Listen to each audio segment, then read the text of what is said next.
Vous êtes prêts à vous régaler? C'est l'épisode 130.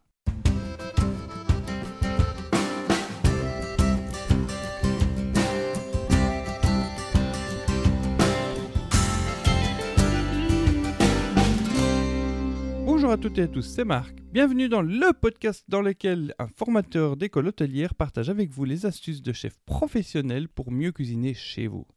Dans quelques instants, vous entendrez le deuxième épisode d'une série de 3 enregistrés en face à face avec Guy. Alors c'était début mars 2020, juste avant le grand confinement qui nous affecte tous, et j'ai eu l'occasion de rejoindre Guy à Bruxelles pour le week-end. Guy en avait profité pour amener quelques ingrédients qu'il avait trouvés en faisant ses courses sur le chemin, et il nous a concocté quelques recettes simples mais savoureuses qu'il a voulu partager avec vous dans cette série de 3 épisodes. Alors, en parlant du confinement, peu après qu'il a commencé, nous avons décidé de proposer un live quotidien. Alors initialement, c'était pour aider ceux qui se retrouvaient de fait à devoir cuisiner tous les jours chez eux. On a ainsi pu proposer à tous ceux qui ont participé à ces sessions en direct des conseils, des réponses aux questions qu'ils nous posaient, des recettes et, j'espère, en tout cas, de l'inspiration en ces temps difficiles. Alors ça a duré jusqu'au 10 mai parce qu'on a dû mettre fin. Malheureusement, Guy devait retourner travailler. Et d'un autre côté, ça nous a gardé relativement assez bien occupés tous les jours, ce qui m'a laissé un petit peu moins de temps pour alimenter les épisodes du podcast ici. Je m'en excuse d'ailleurs. On appelait ces événements les popotes tous les jours. Et puis 2 fois par semaine, j'étais même dans ma cuisine dans laquelle je cuisinais une recette spéciale de confinement sous les instructions de Guy. Tout ça est en vidéo et tout ça a été conservé et est disponible sur la page Facebook de Parler Cuisine Podcast. Je vous invite à aller les voir si ce n'est pas encore fait parce que c'est du contenu bonus qui complète ce que nous publions dans ce podcast. Voilà, sur ce, je vous laisse écouter l'épisode 130. Mademoiselle, madame, monsieur, bonjour, c'est Marc au micro. Je vous retrouve avec notre grand expert culinaire d'envergure locale. Voilà, il me fait un geste, non, pas tant que ça. Il est là en face de moi, c'est Guy. Exactement, parce que Marc m'encense beaucoup trop et ça ne me fait pas plaisir, voilà. Il faut pouvoir rester modeste dans la vie. On a eu quand même encore un commentaire qui n'était pas gentil avec moi, donc je ne vais pas le répéter, Non. mais qui reconnaît la sagesse et l'érudition de Guy. Et ma tempérance, sa tempérance, voilà, etc. quant à moi, la tempérance. Donc c'est chaque fois, ça fait toujours plaisir parce que on n'a pas encore réussi à avoir de critiques négatives à part le jour où on t'a comparé à Gaston Clément. Oui, mais finalement, c'était un honneur, finalement. Hein. Oui, c'était un honneur, donc voilà. Bon. Alors, aujourd'hui, on est au printemps, au tout début du printemps, à la fin de l'été, enfin, c'est en plein carême, je dirais. On est n'importe quand, parce qu'on ne sait pas quand vous allez nous écouter, finalement.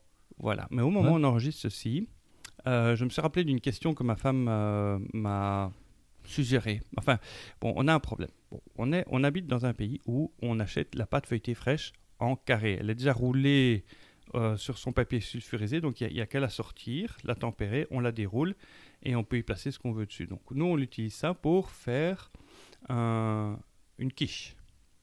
Et donc, comme elle est carrée et qu'on l'enfonce dans un plat rond, on a des chutes. Des chutes qui ne sont même pas rectangulaires, qui ne sont pas une forme normale. C'est des chutes en triangle arrondi d'un côté. Triangle arrondi d'un côté, si tu veux. Et ça, on ne sait pas trop quoi en faire parce qu'il n'y en a vraiment pas assez pour faire une deuxième. Et je me demandais, dès la première, est-ce que je pourrais les congeler et comme ça, quand j'en ai 2-3 dans le congélateur, je pourrais Alors, sortir. non seulement on peut les congeler, mais je dirais qu'en plus, il y a toute une série de préparations qui justifient l'utilisation de déchets de feuilletage. Donc, quand on dit du déchet, ce n'est pas péjoratif, ce sont des chutes de feuilletage. Il y a des préparations pour lesquelles on a besoin que le feuilletage ne monte pas trop. Et ce qu'on appelle les rognures de feuilletage, par principe, montent beaucoup moins. Alors d'autant que quand un professionnel fait son feuilletage et que vous pouvez éventuellement faire votre feuilletage vous-même, et on distingue 2 grandes parties dans le feuilletage qu'on réalise. Il y a ce qu'on appelle le plein feuilletage, c'est le feuilletage de cœur.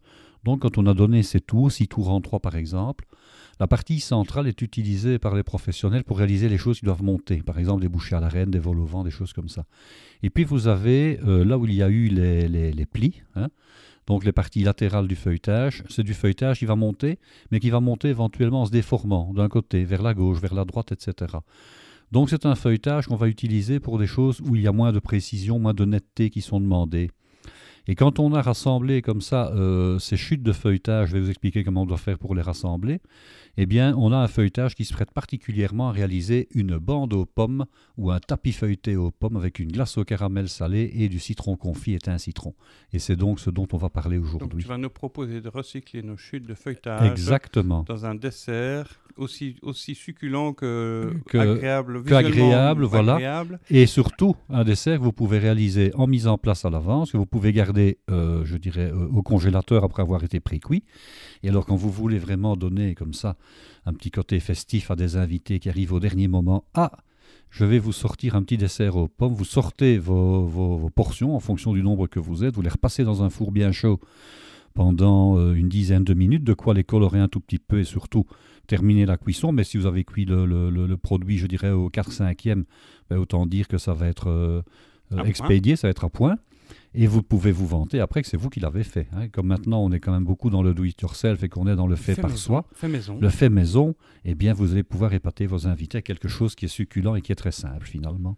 Donc, la pâte feuilletée que j'utilise du commerce, elle convient ou Alors, est-ce qu'il faut que je la fasse moi-même? Quelle est la différence? Non. On peut très bien utiliser la pâte feuilletée du commerce, mais encore une fois, utilisez la pâte feuilletée du commerce pour faire, par exemple, les fonds de quiche, et puis après les rognures, donc les angles, vous les utilisez, les parures, donc vous les utilisez pour faire ce que je vais vous expliquer. Alors, comme on a rarement suffisamment de pâte feuilletée avec les chutes donc d'une seule quiche, on a intérêt à utiliser les chutes d'une deuxième quiche, mais qu'on fera peut-être que 8 jours plus tard ou 15 jours plus tard. Donc comment fait-on?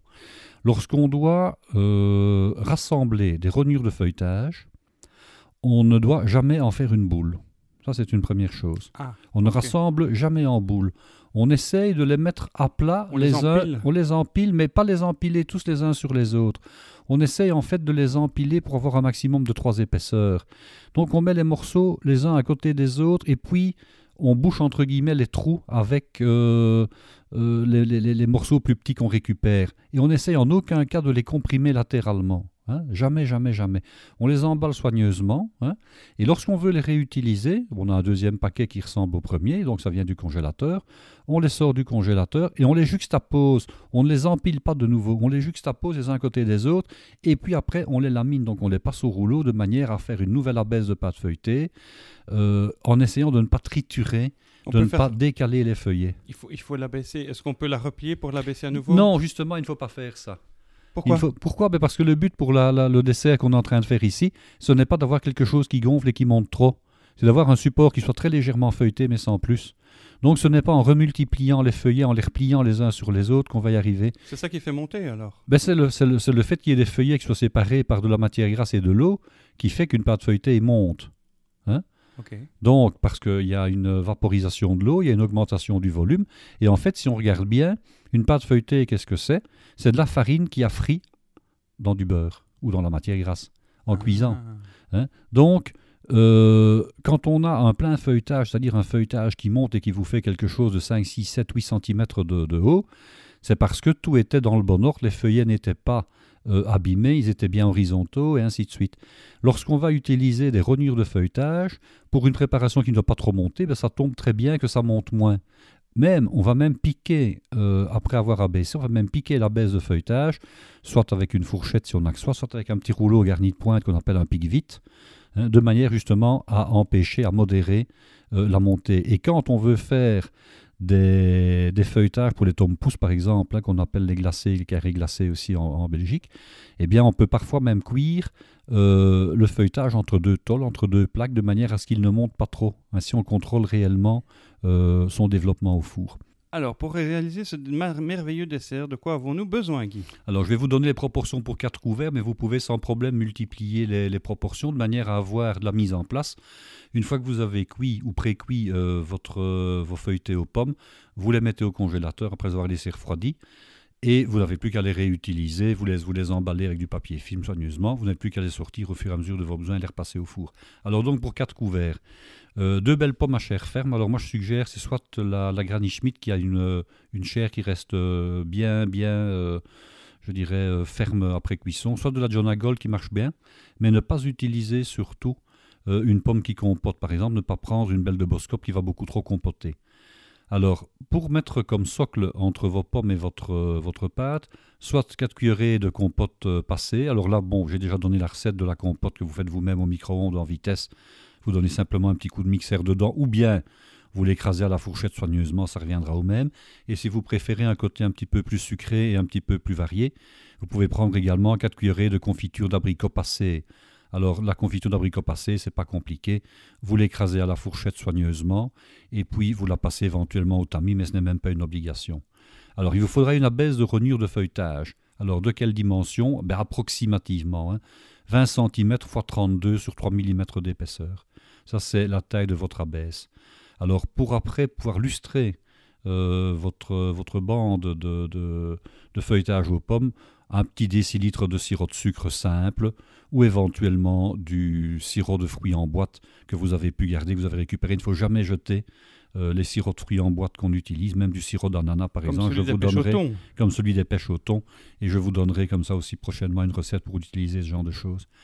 Alors une petite cuillère à café de fécule de pommes de terre et éventuellement un petit trait d'extrait de vanille. Alors pour le dressage final, si vous optez pour le dressage qui vous est proposé au niveau de la photo qui accompagne cette recette, eh bien vous pouvez avoir 4 belles quenelles d'une 60aine de grammes de glace vanille ou de glace au caramel de beurre salé par exemple, soit que vous l'avez réalisé vous-même, soit que vous l'avez acheté dans le commerce.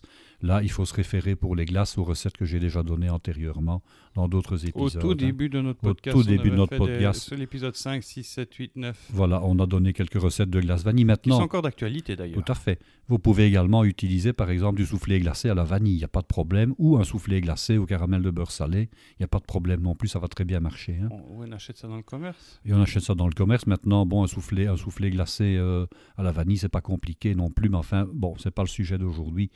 On en reparlera ultérieurement. Alors, pour donner un petit peu de peps à votre recette, moi j'ai associé avec ça du citron confit et j'ai associé du thym citron. Alors, qu'est-ce qui va se passer? C'est que le citron confit, comme le dessert n'est pas trop sucré, va amener un tout petit peu de sucre, un peu de parfum, et le thym va donner un cachet qui va se marier particulièrement bien, encore mieux avec la glace au caramel qu'avec la glace à la vanille. Et là, vous verrez sur la photo, vous mettez quelques fines branches de thym citron au moment du dressage sur votre assiette. Du thym avec un dessert? Oui, du thym avec un dessert. Bon, il n'y a pas de problème. Bon, évidemment, les goûts, les couleurs, ça se discute, comme on dit, ou plutôt ça ne se discute pas parce que ceux qui aiment, bon, ils peuvent aimer, ceux qui n'aiment pas peuvent ne pas aimer. Mais ça peut très très bien se marier comme ça. Et je vais vous donner comme exemple, quand vous faites un grog, qu'est-ce que vous mettez ensemble? Vous mettez du jus de citron, vous mettez du citron, vous mettez du thym, vous mettez du miel. Ça ne pose pas de problème particulier. Ok, et donc... Mais on n'est pas obligé d'en mettre si on ne le souhaite pas, évidemment. Oui, non, mais écoute, je dois dire que ça fait quelque chose. C'est subtil, il ne faut pas en mettre des tonnes non plus. Ah non, il faut être subtil, il faut être fin. Je ne vous demande pas non plus, je ne vous conseille même pas de mettre la moitié de votre botte de thym sur le dessert par personne. Alors, la première chose à faire, c'est évidemment avoir son abaisse de feuilletage. Donc, si vous avez éventuellement acheté l'abaisse toute faite, vous la découpez aux dimensions. Si vous ne l'avez pas, vous utilisez vos rognures que vous allez abaisser. Alors, petit truc, comment fait-on pour abaisser régulièrement un feuilletage? Oui, parce que ça part dans tous les sens. Ça part dans tous les sens, mais quand je dis régulièrement, je veux dire surtout avec la même épaisseur partout. Oui, comment on fait? Bon, on a un rouleau en bois ou éventuellement en métal, on est d'accord. Moi, j'en ai un qui est recouvert de caoutchouc comme ça. C'est pas grave. Voilà. Silicone. Alors, il y a des rouleaux. Excusez-moi. Il y a des rouleaux qui disposent sur les côtés de bagues, de plaquettes qu'on peut mettre entre le rouleau lui-même et les poignées et qui sont des plaquettes qui permettent de rouler une pâte à diverses épaisseurs, mais forcément qui sera toujours la même des deux côtés. Une espèce de gabarit comme ça? Oui, il existe un gabarit comme ça et des rouleaux ainsi, où il y a des espèces d'haltères, je vais dire ça, mais qui sont des plaquettes d'aluminium qui font 3-4 mm d'épaisseur et qui vont empêcher que l'on ne puisse aller plus bas que la hauteur de la différence entre le diamètre du rouleau et le diamètre de la bague. Ça existe, c'est très pratique pour ceux qui ne sont pas habitués. Et là, on est sûr, on met la bague, par exemple, de 4 mm, une de chaque côté, bien entendu, et on a une épaisseur qui est toujours de 4 mm. On peut mettre une bague de 2 mm. Mais ça vient avec le rouleau ou bien c'est un truc il faut c'est-à-dire qu'il faut ce sont des rouleaux qui sont prévus pour. Il faut pouvoir dévisser les poignées et puis remonter les bagues et les retirer et les changer. Ça, c'est une chose. Maintenant, il y a un autre truc que je vais vous le donner. Vous savez, les lattes en bois des enfants quand ils vont à l'école, ça fait à peu près 3 règles, les règles, oui. Oui, les règles ou les lattes. Vous mettez ça une de chaque côté. Hein. Vous mettez votre pâte entre eux et puis vous roulez. Oui, tout simplement. Deux chutes de bois, de chutes de bois non traitées. Mais bon, les règles des enfants quand ils vont à l'école, c'est à bonne épaisseur. Oui. Vous en mettez une de chaque côté. Je dis en bois, ça peut être en plastique. Hein. Vous en mettez une de chaque côté. Vous utilisez ça comme gabarit.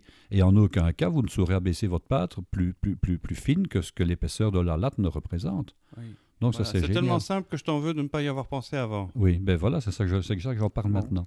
Donc voilà, donc ça c'est ce que je montre à mes élèves, c'est d'abaisser avec 2 lattes, une à gauche, une à droite, et la pâte au milieu, et on a toujours une épaisseur qui est régulière. Donc vous allez faire votre abaisse. Alors quelle dimension? Comptez que pour 4 personnes, vous allez devoir la couper à 20 cm, à peu près x 32 x 3. Puisque ça, plus tard, vous allez la recouper de nouveau en 4, et vous aurez une bande qui fait à peu près une vingtaine de centimètres sur grosso modo 7-8 cm d'épaisseur. Alors, vous allez peler vos pommes, vous allez les couper en 2, vous allez enlever le trognon, vous allez enlever les parties qui sont situées près de la queue et près de la mouche, et puis vos demi-pommes, vous les mettez à plat sur une planche à découper, et avec un couteau de type couteau filet de sol, vous allez les émincer très finement et très régulièrement en tranches d'à peu près... Pourquoi un filet de sol? Parce que pour moi, c'est le couteau qui va le mieux. C'est le couteau qui est le plus précis au niveau du travail. Oui, parce que j'ai vu le filet de sol que tu utilises, il est assez rigide. Moi, le filet de sol que j'ai, il est super souple. Oui, donc, mais ici... Ça part dans tous les sens. Ici, bon, ça dépend comment on s'en sert, mais ici, en principe, quand on travaille au filet de sol et qu'on s'en sert un peu comme un couteau éminceur, on a un travail qui est très net, qui est très... Et puis, il faut avoir la dextérité. Il faut avoir la dextérité, un petit peu de dextérité. Ça fait combien de temps que tu manipules le couteau, Guy? Ah, ben ça fait quand même quelques années. Hein. Bon... Donc, vous allez émincer vos pommes. Donc, il y en aura forcément une demi pour chaque abaisse. Et puis, vous allez d'abord garnir votre abaisse de pâte feuilletée. Comment allez-vous faire? Excuse-moi, est-ce qu'on peut émincer les pommes à la mandoline? Alors, on peut les émincer à la mandoline, mais après, il faut ramasser tous les morceaux. Et c'est ça qui est un petit peu plus compliqué. Tandis que quand on a émincé les pommes en les gardant en demi, après, on les prend avec une spatule et on n'a plus qu'à les étaler régulièrement sur la bande de pâte feuilletée. Moi, quand j'émince les pommes, elles restent collées à la lame. Alors, c'est pour ça qu'il faut à ce moment-là tenir avec sa main gauche, quand on est droitier, il faut tenir les pommes qui viennent d'être tranchées, tout en tenant également la pomme qui reste à trancher. Et à ce moment-là, on a les pommes qui restent bien en demi-pommes sans s'éparpiller partout. Ouais. Ok, ça demande de l'entraînement. Ça demande un peu de dextérité. Bon, il faut le faire 3-4 fois et puis après, ça va tout seul. Alors, on peut agrémenter la baisse de pâte feuilletée après l'avoir piquée. Donc, j'ai dit avec un pique-vite ou bien avec une fourchette. On peut l'agrémenter soit avec un tout petit peu de compote de pommes. Alors ça, c'est pas compliqué. Vous prenez l'équivalent, je dirais, de maximum une petite pomme pour 4 personnes. Vous la coupez en dés, vous la mettez au micro-ondes dans un petit bol avec éventuellement un petit peu de sucre ou pas de sucre, ça c'est comme vous le souhaitez. Vous mettez au micro-ondes dans un récipient fermé, vous faites cuire pendant 2 minutes. Et puis cette compote, je dirais minute, vous l'écrasez à la fourchette de manière à avoir quelque chose qui soit un petit peu souple. Sinon, vous prenez de la confiture d'abricot. Alors, la confiture d'abricot du commerce, c'est la même chose, l'équivalent d'une cuillère. Avec des fruits entiers dedans? Alors, vous pouvez prendre avec les fruits entiers, mais seulement vous devrez quand même à ce moment-là soit les écraser à la fourchette pour avoir quelque chose qui n'ait pas de morceaux. Donc, il faut absolument que ce soit. C'est souvent les peaux qui restent. Ce sont souvent les peaux qui restent. Alors bon, il y a une autre solution. Hein. Vous écrasez d'abord avec une fourchette et ensuite vous passez tout ça dans un tamis à bouillon et vous aurez quelque chose qui va être fin. Ou bien vous donnez tout simplement un petit coup de mixeur de votre mix-soupe à potage. Mais c'est pas très liquide. C'est pas très liquide, mais ça ne doit pas l'être trop. Hein. Ouais. Parce que bon, ici, le but, c'est de faire une petite assise un peu collante qui va séparer votre pâte feuilletée de vos pommes. Hein, émincées, voilà. Bon, si je voulais faire cette confiture, la confiture d'abricot est idéale pour les assises de tarte. Alors normalement, c'est ce qu'on appelle une confiture confiseur.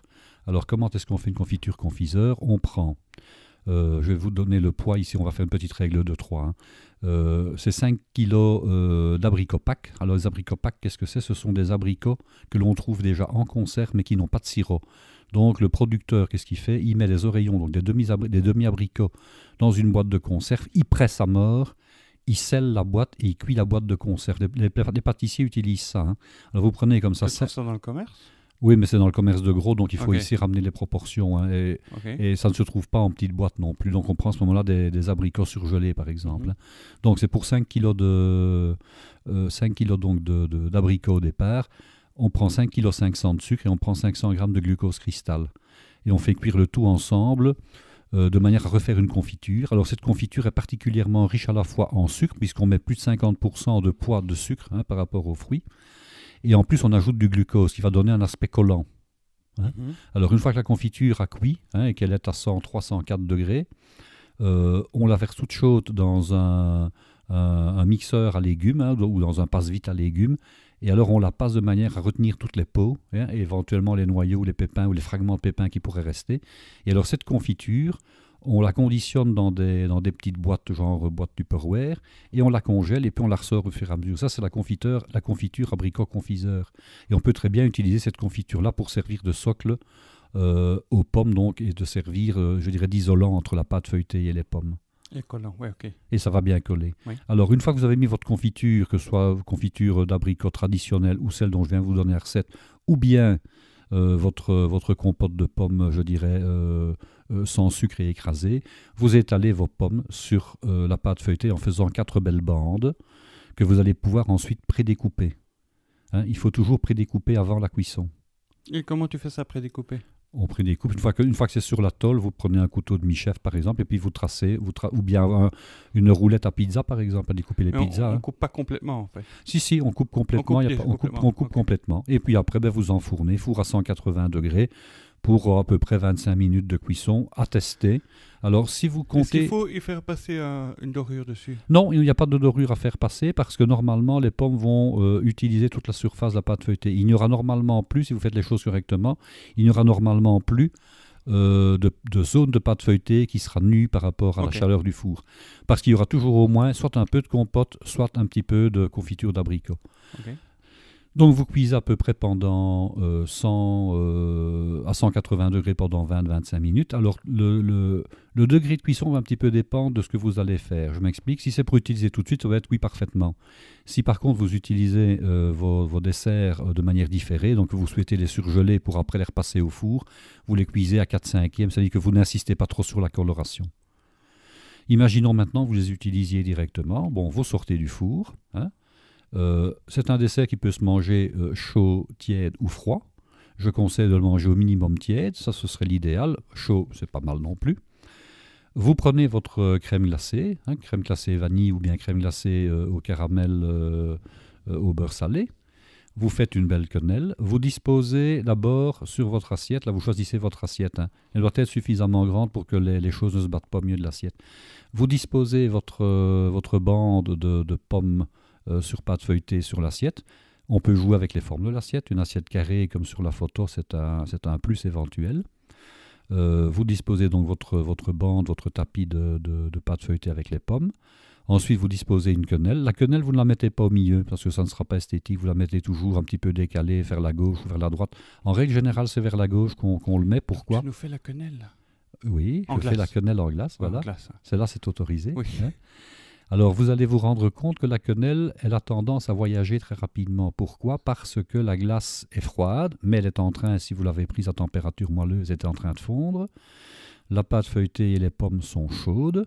Forcément, la glace va couler et elle va se balader. Vous n'aurez même pas le temps de la porter à table à vos invités que la quenelle va se retrouver au milieu. Donc, il y a une petite astuce, évidemment, pour empêcher que ça ne bouge. On prend un cure-dent, mais un cure-dent avec, je dirais, c'est plutôt un attelé qu'un cure-dent. En fait, c'est un cure-dent qui est garni à son extrémité d'une petite boule, d'une petite fioriture, de manière à ne pas risquer de l'oublier. Et vous piquez directement le cure-dent dans la glace de manière à ce que la boule de glace ne voyage pas. Alors, je vous ai parlé d'une tranche de citron confit. Avant de piquer le cure-dent, vous mettez une tranche de citron confit. Ça s'achète dans le commerce, évidemment. Donc, c'est du citron jaune, c'est du citron confit. Attention à ne pas confondre, c'est un citron confit sucré, c'est pas un citron confit salé. C'est pas celui qu'on met dans la tagine aux pigeons. Attention. Oui, oui. Bon. Plutôt dans le tagine, je pense que c'est masculin dans le tagine aux pigeons, donc c'est du citron confit en tranches, vous mettez une tranche de citron, et puis après vous mettez un petit peu, quelques brindilles de thym, alors du thym citron. Quelle différence avec le thym normal ? Le thym citron, il sent un peu le citron. Ah oui, et ça se trouve dans le commerce ? Ça se trouve dans le commerce sans aucun problème, vous allez dans les grandes surfaces, il y en a quelquefois. Et si on n'a pas de thym, ça doit être du thym frais ? On peut mettre du thym frais, le thym en poudre va quand même être un petit peu moins raffiné, moins bon. L'avantage quand on a du thym citron ou bien du thym frais, c'est qu'il est extrêmement... ses branches sont extrêmement tendres, en tout cas dans le cas du thym citron. Ce qui veut dire que vos invités vont pouvoir saisir le petit bouquet de thym que vous aurez mis et ensuite l'égrainer sur leur préparation. Donc, comme ça, on peut manger quelques petites comme feuilles ça, on de peut thym manger par quelques petites bouchée. feuilles de thym par bouchée, voilà. Ouais. Évitez, par exemple, de mettre un gros bouquet de thym traditionnel qui est du thym avec du bois dedans. Non. C'est pas très agréable. Ou alors, si on a du thym traditionnel, on les graine déjà Bon, avant. on peut les peut-être. grainer avant, et mettre quelques pincées comme ça de fleurs de thym sur le citron. Et puis, si vous voulez donner un petit plus décoratif, alors ça ici, c'est ce que j'ai fait. J'ai parsemé le plat, et y compris les zones où il n'y avait pas de dressage dessus, avec un petit peu de sucre impalpable, ou sucre zéro, ou sucre glace. Ça termine toujours un petit peu Ça fait un joli. dessert, ça fait joli. Quand on a du vrai Rafty Snow, donc ce sucre qui ne fond pas à l'humidité, bon, on met un peu de Rafty Snow. Ce que vous pourriez également mettre, mais là, bon, ce sont plutôt les professionnels qui vont le faire, c'est un fragment de feuille d'or, hein, parce qu'on vend de l'or alimentaire 24 carats en feuilles, hein, Ça, et on peut ouais, mettre ça c'est joli. sur le citron, ça va donner un petit effet. Bon, vous ferez plutôt ça au moment des fêtes, mais voilà. Et c'est un dessert tout simple que vous avez pu faire, je vais dire, avec des parures. Donc, je ne vais pas dire des déchets, je n'aime pas employer ce terme-là, mais avec des choses, disons, dont on ne sait pas toujours ce qu'on va en faire, d'une part. Les pommes, ça ne coûte pas cher. Une crème glacée, bon, si vous l'achetez dans le commerce, ça ne coûte pas cher non plus. Confiture d'abricot, ça ne coûte pas cher. Et par contre, le dessert en met quand même plein la vue parce que les gens ne voient pas ça très souvent, étant donné que ça demande un peu de manipulation. C'est un dessert en chaud et froid, généralement, les gens aiment bien. Donc, c'est vite fait. Surtout si vous l'avez fait en mise en place, que vous avez ça dans votre congélateur, vous n'avez qu'à retirer 1, 2, 3, 4, 5 bandes garnies de pommes, les repasser au four en vitesse ça vous prend 5 grosses minutes dans un four à 200 degrés pour bien colorer et bien terminer la cuisson. Donc c'est vraiment ultra rapide et ultra bon en plus. Voilà. Donc le truc le plus cher là-dedans, ça risque d'être le citron. Le citron confit. Le citron confit, alors, évidemment. Mais enfin, bon, c'est pas ce qui va ruiner non plus dans la préparation. Et si je veux faire le citron confit moi-même? Alors, bon, il faut être honnête, ce n'est pas réservé aux profanes. Hein, je dis ça avec un grand sourire parce qu'il me l'a expliqué avant, bon. Donc je voudrais qu'il répète Alors, je vais simplifier parce que, bon, ceux que j'ai déjà préparés, ce sont des fruits semi-confits, mais véritablement des fruits confits, je laisse ça aux professionnels. Alors, en gros, qu'est-ce qu'on fait? On fait un sirop de sucre simple, c'est-à-dire un sirop où il y a le même poids de sucre que le volume d'eau, hein, donc 1 kilo pour 1 kilo. On fait fondre son sucre, on prépare ses fruits, on met les fruits dans le sucre, enfin dans le sirop de sucre, on amène à ébullition et puis on arrête. Le lendemain, on reprend le sirop. Il faut laisser reposer laisser reposer les fruits dans le sirop. Toute la journée, hein, au moins 24 heures. Okay. Hein, ensuite, le lendemain, on égoutte les fruits, on reprend le sirop, on le quantifie, on remet la moitié de la quantité en sucre. On fait Donc on ne rajoute pas d'eau. On ne rajoute pas d'eau, bien entendu. Le but, c'est d'enlever de l'eau, hein, pas d'en rajouter. Donc on remet donc du sucre, on le fait de nouveau fondre, on remet les fruits, on laisse de nouveau tirer une nuit. Et on fait ça à 7 reprises, de manière à ce qu'il y ait une progression. 7 reprises. À 7 reprises. Il reste encore de l'eau après? Ben non, le but c'est qu'il n'y en ait plus. Enfin, il reste encore de l'eau dans le sirop de sucre. Le sirop doit être bien visqueux. Voilà. Après ça. Maintenant, ça c'est la manière, on va dire, archaïque. Autant vous dire que lorsqu'on va à Apt visiter Aptunion, où on produit des fruits confits pour le monde entier, ils travaillent un peu différemment. Hein. Ils travaillent en fait avec des sirops de sucre dans des cuves de la taille d'un camion, quasiment. Hein. Alors, il y a du sirop de sucre, ils mettent les cerises dedans. Et puis, d'après ce qu'ils m'ont expliqué, ils ne vont pas cuire, recuire, égoutter, recuire le lendemain, etc. En fait, ils vont régler, si mes souvenirs sont bons, la température et l'humidité de l'endroit où ça se trouve, de manière à faire évaporer l'eau progressivement. Et on assiste à une concentration progressive des sirops de sucre. Alors, les sirops de sucre, une fois qu'ils ont une concentration qui est supérieure à celle du fruit, il y a un échange entre le fruit, par osmose, hein, tout simplement, entre le fruit et le sirop. Et vous avez à ce moment-là l'eau du fruit qui va dans le sirop pour le diluer et le sucre qui est dans le sirop qui rentre à la place de l'eau dans le fruit. Voilà, moi j'étais un petit peu étonné, c'est que je pensais qu'on avait encore des cuissons de cerises tous les jours. Non, pas du tout, ils travaillent à partir d'une base au départ qu'ils vont concentrer progressivement par l'extérieur. Voilà. C'est pour ça qu'on parle de trêve des confiseurs, elle dure 7 jours? Ah, c'est possible, mais enfin bon, la trêve des confiseurs, c'est surtout le fait qu'entre Noël et Nouvel An, il y a 7 jours, et que c'est une période où on espère que les gens ne vont pas se battre et se taper sur la gueule. Alors les confiseurs, pourquoi? Parce que bon, vous avez les chocolatiers qui travaillent à plein, vous avez les gens qui fabriquent le massepain qui travaillent à plein à ce moment-là, et ainsi de suite. Donc c'est pour ça qu'on a appelé ça la trêve des confiseurs, mais je ne pense pas que ça ait à voir avec la durée de préparation des produits. Bah oui, parce que j'imagine que les fruits confits, c'était les confiseurs qui faisaient ça. Alors, jadis, c'était les confiseurs qui faisaient ça. Les confitures, c'était les confiseurs qui faisaient ça. Les bonbons, ce qu'on appelle ça la confiserie. Ouais. Donc, dès le moment où on emploie du sucre pour conserver ou traiter un produit, on appelle ça de la confiserie. Ton fruit confit, hein, il peut garder longtemps. Hors Alors, du frigo. Un fruit confit, ça se garde en principe hors du frigo. Alors, pour garder un fruit confit longtemps, il faut qu'il soit égoutté et il faut qu'il soit, je dirais, à l'abri de l'air. Alors, ce qu'on fait, bon, à Apt, ils font ça également, ils font ce qu'ils appellent des fruits confits glacés. Alors, un fruit confit glacé, il a été égoutté et ensuite on le passe au fondant blanc de manière à faire une espèce de petite coque qui va le protéger de l'humidité. Maintenant, quand est-ce qu'un fruit confit peut se mettre à moisir, par exemple? C'est quand on le conserve mal et qu'on le conserve dans une zone où il y a de l'humidité. Oui. À ce moment-là, on remet de l'eau dans le produit, parce que le produit va de nouveau recapturer de l'eau qui est dans l'air ambiant, je vais dire. Et à ce moment-là, une fois qu'un certain seuil d'humidité va être atteint, les moisissures vont de nouveau pouvoir, je dirais, travailler. C'est pour la même raison, par exemple, que des confitures vont moisir. Une confiture qui est mal cuite, elle n'a pas suffisamment desséché le produit, elle n'a pas suffisamment enlevé d'eau, elle n'a pas suffisamment concentré le sucre. Donc les bactéries, les moisissures, une fois qu'elles peuvent attaquer le produit, elles l'attaquent parce qu'il y a suffisamment d'eau. Ceux qui imaginent alléger leur confiture en mettant moins de sucre prennent un risque. Oui et non.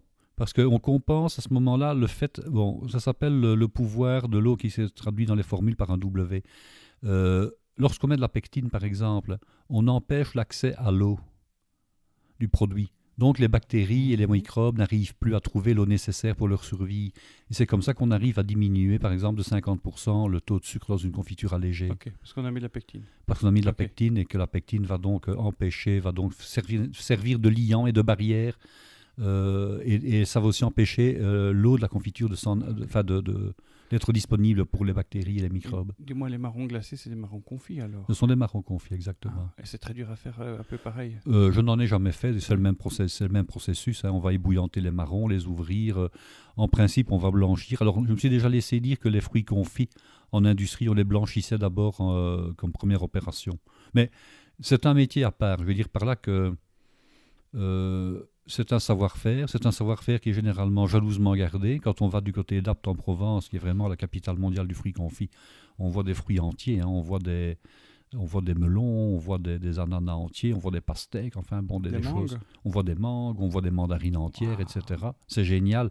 Mais ça demande un savoir-faire. Je veux dire, c'est pas à la portée de tout le monde que de savoir réussir comme ça. C'était quelque chose qu'on faisait déjà il y a longtemps pour conserver les fruits, non? Alors, on faisait déjà ça parce que j'ai participé à un banquet médiéval, enfin pas médiéval, un banquet Renaissance. Et j'ai eu l'honneur comme ça de passer, je dirais, en tant que, comment dirais-je? Tu étais déguisé? Oui, j'étais déguisé justement. J'étais déguisé, donc je suis passé sur Arte comme ça il y a quelques années. Alors j'ai dit, voilà, là je suis là, à cet endroit-là. Et il y avait à l'époque des fruits confits qui étaient présents sur la table. Donc le fruit confit, bien sûr, attention, c'était pas pour le charbonnier au milieu de sa forêt avec je dirais, ses enfants et sa femme. C'était pour le châtelain et c'était surtout pour les gens qui avaient beaucoup d'argent. Pourquoi? Parce que se procurer du sucre était possible mais coûtait cher. Alors on imagine faire des fruits confits, malgré tout ça se fait au sucre. Ça revenait évidemment extrêmement cher. Le sucre venait, on ne faisait pas du sucre ici. Alors, le sucre venait par les routes de la soie, de la vallée de l'Indus. En fait, il venait par les marchands de Venise, les marchands vénitiens. Et Venise était, disons, une des extrémités de la route de la soie. Et ça venait de la vallée de l'Indus, puisque la canne à sucre est une plante qui est naturellement présente là au contrefort de l'Inde. C'est comme ça qu'il se sucrait au passage. Voilà, exactement. Et on appelait ça le roseau sucré à cette époque-là. Ok. Voilà. Et donc pour faire du sucre, c'était à partir du jus de canne à sucre? Alors c'était du jus de canne à sucre, et ce jus de canne à sucre, on le cuisait de manière à faire une cristallisation du sucre. Une fois que le sirop réduisait, le sucre cristallisait. Et alors on appelait ça du sucre cristallisé. Pourquoi? Parce que pour accélérer la cristallisation, on devait mettre une âme. Et cette âme, c'était des fines cordes en coton. Qu'est-ce que tu appelles une âme? Alors, un cristal, il prend toujours naissance sur une poussière ou sur un corps étranger. Ah oui, ok. Si on prend le cas de la neige, le cristal de neige, la fameuse petite étoile à 6 branches, eh bien, elle va se former autour d'une poussière qui est dans l'air. Donc, c'est une amorce. Ce qui veut dire que lorsqu'on voulait que le sirop cristallise, on devait immerger dedans des choses. Alors, qu'est-ce qui était le plus facile à immerger dans un sirop de sucre qui était près de la cristallisation? C'était de fines cordelettes en coton à l'époque. Et c'est ainsi qu'on a ce qu'on appelle du sucre candy. Alors, comment ça se passe? Le sucre va commencer à cristalliser autour de la corde. Alors le lendemain ou le surlendemain, quand il y a suffisamment de sucre qui a pris autour de la corde ou des cordelettes, on l'enlève. Et puis après, il suffit tout simplement de briser ces cordelettes et de les gratter pour récupérer le sucre. Voilà comment on faisait le sucre au départ. Ok, bon. Oui, le sucre, on pourra en faire une émission particulière, hein, parler du On sucre. pourrait en faire une émission particulière, si ce n'est que le sucre est quand même plus trop en odeur de sainteté par les temps qui courent. Et moi, C'est j'aimerais... très bon pour le diabète. Ah oui, c'est très bon pour Si le on veut diabète et l'avoir. c'est très bon pour les médecins, voilà. Oui. Moi, je serais plutôt d'avis de faire l'une ou l'autre émission à partir des... Enfin, plutôt dirigée vers les succédanés du sucre et comment peut-on faire pour remplacer dans les préparations le vrai sucre par du faux. D'ailleurs, Ça, c'est vraiment beaucoup plus intéressant. nous avons eu l'occasion aujourd'hui de déguster le dessert dont tu viens de nous faire l'explication et je suis parti chercher de la glace de... Tu avais demandé de la glace sans sucre si possible. Oui. Et je me dis, mais s'il n'y a pas de sucre, si j'en trouve pas, il dit, prends-en Au caramel de beurre salé. De beurre salé. Et donc j'ai quand même réussi, au grand stupeur, j'ai vu dans le rayon de la glace, c'était pas sans sucre, mais c'est qu'ils appellent low sugar, c'est avec Très peu de sucre. faible teneur en sucre au caramel de beurre salé, ce qui était très étonnant, parce que le caramel c'est du sucre. Hein. Le caramel, c'est du sucre. Mais alors là, ce qui est encore plus étonnant, c'est que le goût était super, super, super bon. Oui. Elle était en bouche super bien sucrée, mais elle ne contenait que 5% de sucre. Ça, Oui. c'était génial. Hein. Alors Parce que 5% de sucre, c'est la moitié de ce qu'un yaourt sucré contient. Hein. Mais une glace normale, c'était 25% de sucre. Oui, voilà. Donc là, c'est 5 fois moins de sucre, donc c'est génial. Et je pense qu'il y a maintenant des alternatives tout à fait goûteuses, tout à fait gastronomiques à ceux qui font attention. Et je pense qu'ils ne font pas attendre d'être atteints par le diabète ou d'avoir vraiment des problèmes de sucre. On peut même pour les enfants dire qu'on va leur offrir ou leur mettre dans leur dessert une glace sans sucre. Ils n'y verront pas de différence et c'est génial. Ok, super. Merci pour cette recette et ces informations, Guy. Alors, je regarde vite sur la boîte email questions@parlescuisines.com. Est-ce qu'on a reçu des questions de la part des auditeurs? Je ne vois pas. Ah, je vois justement un remerciement de Julie qui est chargée de cours à l'université de Strasbourg. Qui nous avait demandé si elle pouvait utiliser l'épisode qu'on a fait sur les crêpes, celui dont ils ont mentionné dans l'article du journal Le Monde. Elle voulait l'utiliser dans le cadre de ses cours pour un travail pratique dans les cours de cette technologie de l'information. On a eu quelques messages. Donc, elle a eu la gentillesse de nous demander l'autorisation d'utiliser notre matériel, donc cet épisode-là, pour illustrer ses cours et pour que les étudiants puissent travailler sur un fichier MP3 lors de préparation de support sonore. Voilà. Donc, comme c'était dans le cadre de l'enseignement et qu'on n'a pas vraiment de restrictions, elle avait plein d'intention d'en tirer un grand profit. Et que c'est à but éducatif et que 50% des présentateurs ici présents sont enseignants, n'est-ce pas Guy? Oui. Qui est toujours dans le corps enseignant, pour plus ou très longtemps, mais encore quand même assez. Encore assez que pour avoir envie d'arrêter. Voilà, mais pas assez pour descendre dans la rue et clamer que ta retraite ne sera pas belle. Ah ben écoute, j'espère qu'elle sera suffisamment belle, mais enfin on verra. De toute façon, on continuera de faire le podcast alors. Hein. Oui, et puis je dirais que ça me permettrait d'avoir davantage de temps pour faire le podcast. Et puis, comme on dit, le temps c'est de l'argent, donc ça permettrait d'en faire beaucoup plus. Voilà, donc si vous avez découvert notre podcast suite à justement avoir travaillé sur cet épisode dans le cours de Julie, eh bien je vous dis bienvenue, merci de votre rejoignez-nous, arrivée. c'est très bien. Abonnez-vous au podcast, sur n'importe quelle plateforme de notre podcast, vous pourrez nous trouver. Si vous avez une question, vous êtes bloqué sur une recette, Guy a réponse à tout. Ça, c'est peut-être vite dit, mais enfin, j'essaierai en tout cas de vous trouver une réponse satisfaisante. S'il ne sait pas répondre, il sait trouver la bonne réponse. De temps en temps, on essaye. Voilà. Et quand il sait faire délier le bon grain de livret en matière des informations que tu peux trouver sur Internet, et en matière de mauvaises informations sur Internet, tu en trouves plein. Google n'est pas un très bon cuisinier. Hein. Il y a quand même beaucoup d'erreurs dans certains cas, c'est pas triste. Il faut reconnaître que donc, techniquement, c'est vous êtes bloqué, la recette ne marche pas, vous nous l'envoyez, vous envoyez votre question@parlescuisines.com. Vous allez sur le site où vous trouverez toutes les notes de l'épisode, c'est parlescuisines.com. Et puis sur les réseaux sociaux habituels. Et puis pour ceux qui sont contents et qui veulent montrer leur enthousiasme et leur encouragement et leur soutien, vous pouvez toujours faire un petit tour et vous abonner à la page Tipeee. Vous pouvez vous abonner à partir de 1 € par mois. Et on va essayer de partager des contenus exclusifs avec tous ceux qui nous soutiennent sur Tipeee. Voilà. Tout est dit. Merci beaucoup pour votre attention et on vous dit à la prochaine. Au revoir. À bientôt.